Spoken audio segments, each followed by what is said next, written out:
This is Lisa from Mobile Tech Review, and today we're going to talk about upgrading your laptop with an SSD drive. A lot faster, a lot more durable, and they become much more affordable. We've got a Plextor M6S SSD drive here. This happens to be the 256 gig capacity, like all SSDs. It's available in a variety of capacities, and it works like other SSDs in the market in terms of installation. So we're going to show you how to do it now. Alright, I think a lot of you know the answer to this question. Before we work on our patient right here, which is the Asus Republic of Gamer G750 gaming notebook, we're going to talk about SSD drives. Again, right now we've been testing out this Plextor M6S, which is in the mid-range affordable line of SSDs from Plextor. They're a Japanese company. You also might know them by the name Lite-On. They make Lite-On products as well. So it competes with the Samsung 840 EVO, other SSDs on the market, and it performs about the same in terms of benchmarks on Crystal Disk Mark. Overall, this is what the drive looks like right here. It looks like pretty much like a regular laptop hard drive. 7mm drive height, so this drive is going to fit in pretty much any laptop that takes a 2.5-inch SATA drive.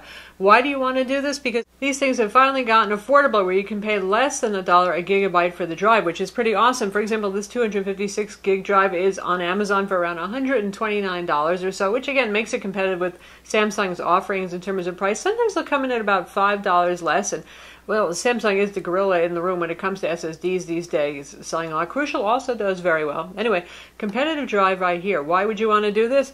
Because it's so much faster. So much faster. Your boot times go from, well, I'll go and refill my coffee cup to, don't go anywhere, I'm already booted up type of speed. So you're talking 5 times faster. What does it feel like faster? Really, you launch an application, it launches instantly with an SSD drive, whereas you know how it is if you have a slow conventional spinning hard drive, especially if it's a 5400 RPM. You launch something like Photoshop, something big like that, you sit and you wait some more, 20 seconds pass, and Also, if you're saving big files, say you're ripping video files, something like that, it's going to be a lot quicker with an SSD drive. The other good thing is, look, you can do that all you want. Certainly it's not entertaining to do that, but what we do is pick up our laptops and move them around, carry them while they're running. There are no moving parts in this. You won't have any head crashes. With a conventional spinning hard drive, you have little spinning platters and delicate little heads that are floating on top. Possible to have head crashes. So as today's laptops, not really particularly our Asus right here, become much lighter things that we do tend to carry around with us, toss around while they are turned on, you want something more durable. So that's why you would want to do this. I think a lot of you already had that idea in mind too. We recently reviewed the Dell Inspiron 11. That's a little 11.6-inch kind of yoga design. Affordable, $399 or so. Ultra, that comes with a conventional hard drive. That's another one that's very easy to open up. You just unscrew a couple of Phillips head screws, you're in there. Standard SATA drive, just slide this guy right in and you're done, and you have a machine that feels suddenly much faster. But in the case of our Asus right here, this is actually the easiest kind of machine, the traditional big desktop machine, because you have easy to remove drive door here. Actually, here's our RAM as well. And this one actually has 2 drive bays. So to put this in, our model came with 1 conventional hard drive. Make sure you're lining up the connector the right way so the little connector is matching. You just slide it right in there until it goes in, and then there's some screws here. There's a caddy, obviously, for example, that Asus provides right there that you use to clamp the thing down. Now, one other thing about the Plextor drives is it comes with some screws. It doesn't come with any extra brackets that are pseudo-universal. Now, with laptops, sometimes universal ain't the trick. With desktops, you're putting in an SSD drive. That is a much more universal thing. So the value of getting the bracket in the box, I'm not totally sold on that. One thing that some companies do is they do give you software so you can actually duplicate your existing drive if you want. For example, Samsung has Samsung Magician, which is pretty neat. I think a lot of people who buy the drives don't even look at it and don't realize, but it's a fantastic solution for imaging your existing drive with all of your stuff already on it, making an exact copy to put on here. Now, obviously, if you have 2 drive bays, which is pretty darn deluxe these days, it's pretty easy to copy stuff from one drive to another. If you're using a disk copy utility to make an exact bootable image, you can still do that. Now, if you're working on something like an Ultrabook and you only have a single drive bay, by the way, this is also available in an mSATA version. That's just basically a little circuit board with a connector that looks sort of like that, but not compatible. But that's the other kind that's used in some Ultrabooks that actually have upgradable internals. So how are you going to do that?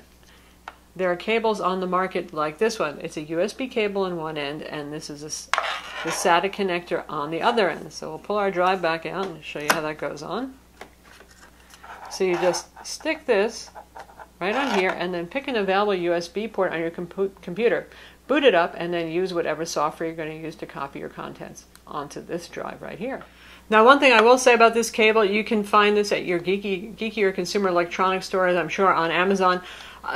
Plextor does not include this adapter cable in the box. Most drive manufacturers don't. A few you'll see a bare drive kit and a retail for data transfer kit. The difference is it'll say it has this little cable in the box. Again, to mention Samsung, there is a easy transfer kit that costs about 20 bucks more. You get this cable in there. That's what you're paying for. So most drives, again, you won't get this cable. If you need it, you're going to have to go hunting for it and buying it separately. It is a handy thing to have because afterwards, every time you need to do any kind of data transfer on a machine that only has one drive bay, you got the cable already.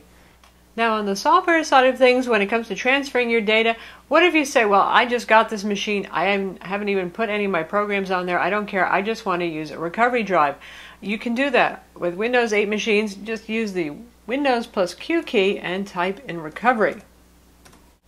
And you can see we have some matching options right here. We have recovery program or create a recovery drive. Your Windows 8 permission here to do this, and it will walk you through creating a recovery drive. Now, the size of the USB thumb drive that you're going to need for this, well, it depends on how high the capacity of your initial drive was. Usually a 16 or more likely a 32 gig flash drive will work. So what that's going to do is going to take the recovery partition that's on your existing hard drive, copy it over to that flash drive, so then you can then boot off of that and do a restore of the recovery partition onto your nice new SSD drive and start with a clean slate just as it was from the factory. Now, note, depending on the recovery media that you're using for doing that, you might have to go into your BIOS, whatever key that is on your particular brand PC, and enable legacy booting. So if you're having trouble booting off of your flash drive, or say you actually made old-fashioned optical discs, you have that kind of recovery media, you might have to enable that in BIOS on a Windows 8 or 8.1 machine because, well, they're using UEFI kind of BIOSes that don't default to legacy mode by themselves.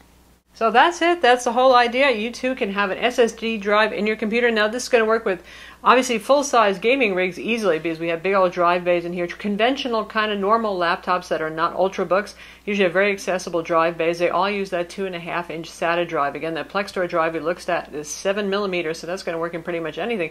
And for Ultrabooks, they may or may not use that kind of drive. For example, the ThinkPad Yoga does in fact have a 2.5-inch drive bay. Cool, so you can use that drive.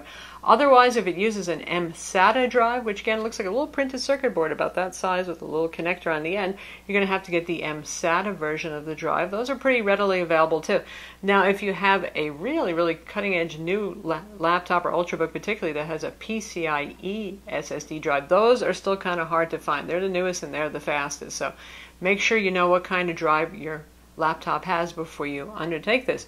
And if you're using a desktop, again, 2.5-inch SATA drive for sure, the kind we showed you, very easy, just stick it in a drive bay and you're off and ready to go in terms of hardware installation.